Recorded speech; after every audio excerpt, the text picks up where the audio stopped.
Hi అండి, అందరూ ఎలా ఉన్నారు? Welcome to my channel. ఈరోజైతే పన్నీర్ కర్రీ చేసుకుందాం మనం హోటల్ ప్రిపరేషన్ లాగా. నేనైతే దానికోసం కరీంనగర్ డైరీ నుంచి ఫ్రెష్నెస్ పన్నీర్ తీసుకున్నా. 4 మెంబర్స్కి అయితే ఇంత క్వాంటిటీ పడుతుంది.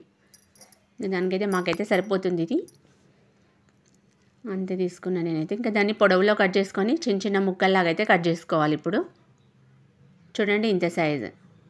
పెద్దగా కావాలనుకుంటే పెద్దగా కూడా కట్ చేసుకోవచ్చు, ఎవరిష్టం వాళ్ళది. నేనైతే ఇంత సైజులో కట్ చేస్తున్నా. ఒక్కో పీస్ మెల్లగా కట్ చేసుకోవాలి.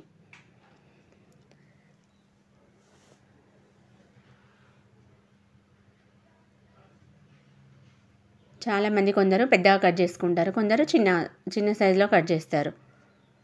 మనకి ఎంత సరిపోతే అంత కట్ చేసుకోవాలి. నాకైతే ఇంత చాలా అనిపించింది. కట్ చేసుకోవాలి ముక్కల్ని. పన్నీర్ అంటే ఎంత మందికి ఇష్టమో మీలో. మా పిల్లలకైతే చాలా ఇష్టం. నేను ఈరోజైతే ఇలా ప్రిపరేషన్ చేస్తున్నా. దానికోసం అయితే కొంచెం నెయ్యి తీసుకొని, ఒక ప్యాన్ తీసుకొని అందులో నెయ్యి వేసుకోవాలి. పన్నీర్ ముక్కలు వేయించుకోవాలి కదా.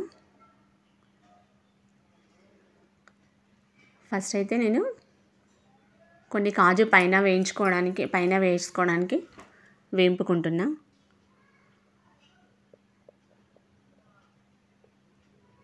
కర్రీ పైన వేయడానికి అవైతే వేపేసి పక్కన పెట్టేసిన. ఇంకా ఇప్పుడైతే పన్నీర్ ముక్కల్ని వేసి దూరగా వేయించుకోవాలి, లైట్ బ్రౌన్ వచ్చేదాకా. స్టవ్ అయితే ఎక్కువ పెట్టద్దు, అడగంట వేస్తుంది. దాన్ని మెల్లగా కలుపుకోవాలి. ఇంకా తర్వాత ఇప్పుడైతే వేగిపోతున్నాయి. ఇలా అయితే వేంపుకున్నా నేను. లైట్ బ్రౌనిష్గా వేంపుకోవాలి ఇలా. తర్వాత కొన్ని కాజు తీసుకున్నా మిక్సీలో వేద్దామని.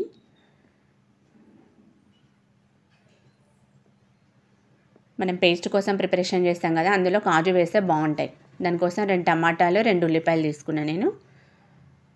4 టమాటాలు అయితే తీసుకున్నా, 2 కాదు. చూడండి ఇలా.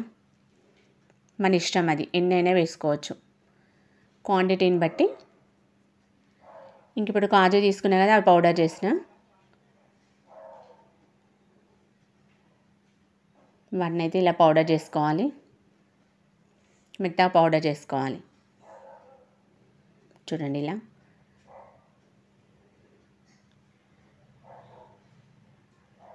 అవైతే పక్కకు పెట్టేసిన వేంపిన. ఇప్పుడు 2 ఇలాచీలు, 2 లవంగాలు, ఇంకా దాల్చిన చెక్క అవన్నీ కూడా వేసిన నేను.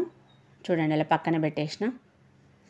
ఇప్పుడు ఉల్లిపాయ ముక్కల్ని కూడా వేయించుకోవాలి. కొంచెం లైట్గా వేగినాక టమాటా ముక్కల్ని కూడా వేయించుకోవాలి పేస్ట్ కోసం.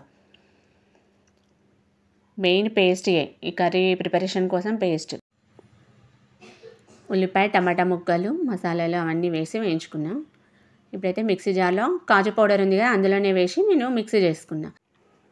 ఇంక ఇప్పుడైతే కర్రీ ప్రిపరేషన్ కోసం ఒక ప్యాన్ తీసుకొని అందులో నూనె వేసుకొని మసాలా దినుసులన్నీ వేసుకోవాలి. చెక్క, లవంగం, ఇలాచి, దాల్చిన చెక్క, అల్లం పేస్ట్ కూడా వేసుకుంటున్నా. అల్లం పచ్చివాసన పోయేదాకా వేయించుకోవాలి.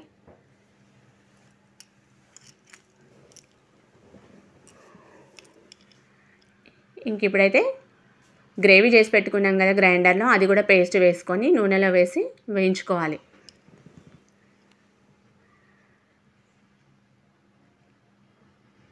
చూడండి ఇలా. గ్రేవీ అయితే వేగిపోతుంది.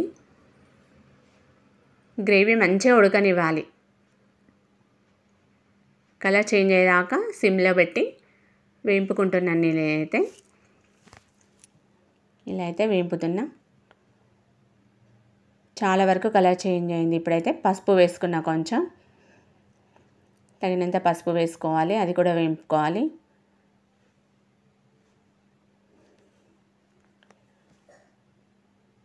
అది కొంచెం వేగాక తగినంత కారం వేసుకోవాలి. మన ఇష్టం, అది 2 స్పూన్ల 3 స్పూన్ల మసాలాలు వేసుకున్నాం కాబట్టి నేనైతే తగినంత కారం వేసుకున్నా. తగినంత సాల్ట్ కూడా వేసుకోవాలి.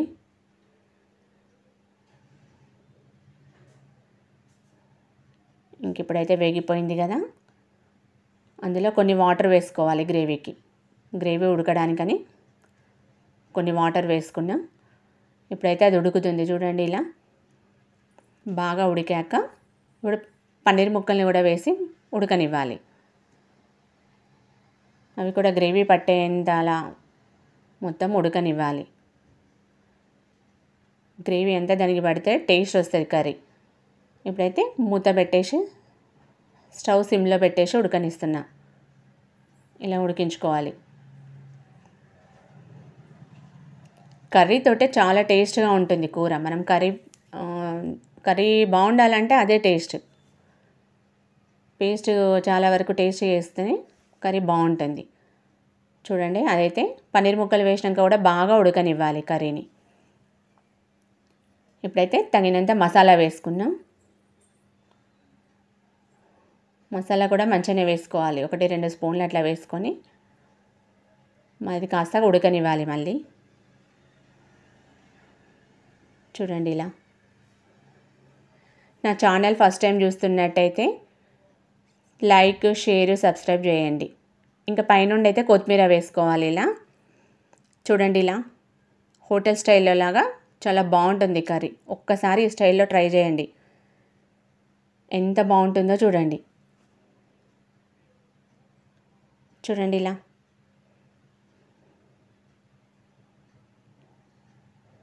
చాలా సూపర్గా ఉంటుంది.